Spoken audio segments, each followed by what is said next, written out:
दोस्तों, बजट 2024 के द्वारा एक बहुत ही बड़ा बदलाव किया गया है जो आपके लिए बहुत बड़ा रिलीफ लेकर के आया है यदि आप सैलरीड पर्सन हैं। तो क्या चेंज आपके लिए लेकर आया है? पास्ट में क्या होता था? Did you make a difference अगर रेमिटेंस आप आउटसाइड इंडिया कर रहे हैं, एलआरएस स्कीम में या चाइल्ड एजुकेशन के लिए बुकिंग कर रही है, ओवरसीज टूर पैकेज या काफ़ी अदर जो केसेस हैं, अगर हम सबकी बात करें तो उन पर आपको टीसीएस पे करना होता है 5% या 20% जो भी रेट है। और उस टीसीएस को क्लेम करने के लिए आपको वेट करना होता था अपनी आईटीआर फाइलिंग का, कि जब आप आईटीआर फाइल करेंगे तो उस केस में आप टीसीएस क्लेम कर पाएंगे।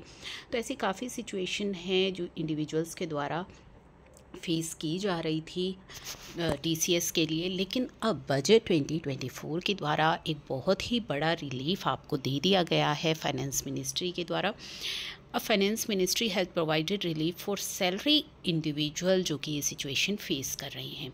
दे will be able to claim TCS credit against the TDS deduction on their salary.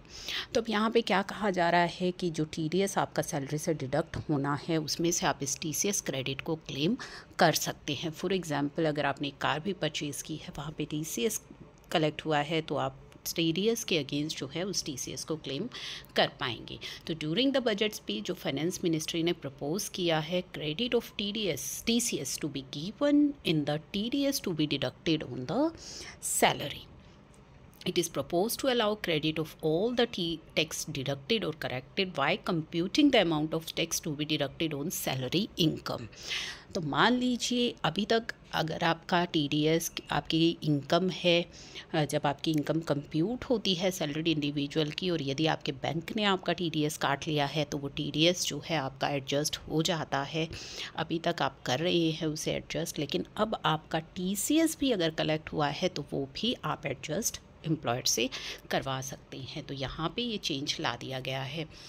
It means when the proposal is passed and implemented, जो सैलरी इंडिविजुअल हैं वो क्रेडिट ले सकते हैं जो उन्होंने टीडीएस और टीसीएस पे किया है।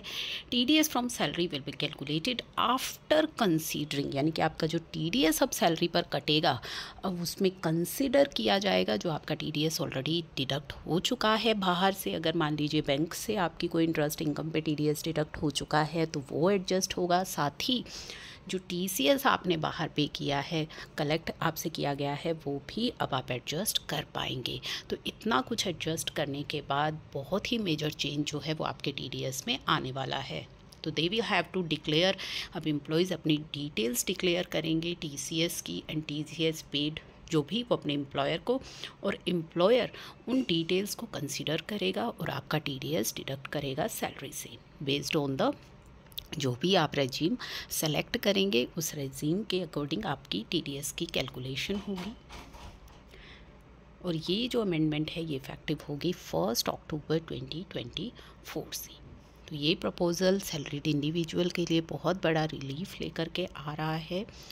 द टीसीएस रेट जो है स्पेसिफाइड ट्रांजैक्शन के वो रेंजेस हैं 0.1 to 20% और टीडीएस रेट जो है वो 0.1 to 30%। तो ये बहुत इंपॉर्टेंट बदलाव जो आपका 1 अक्टूबर से लागू होने वाला है सभी के लिए एक मेजर रिलीफ है। इसे ज़्यादा से ज़्यादा शेयर कीजिएगा क्योंकि बहुत सारे सैलरीड एम्प्लॉयज़ हैं जो इसका बेनिफिट लेना चाहेंगे या जिनको इसका बेनिफिट होगा, और एक ड्रास्टिक चेंज आपके टीडीएस डिडक्शन के अंदर आपको देखने को मिलेगा। काफ़ी केसेस ऐसे होंगे जिनमें कि टीडीएस डिडक्ट करने की जो नौबत है वो नहीं आएगी।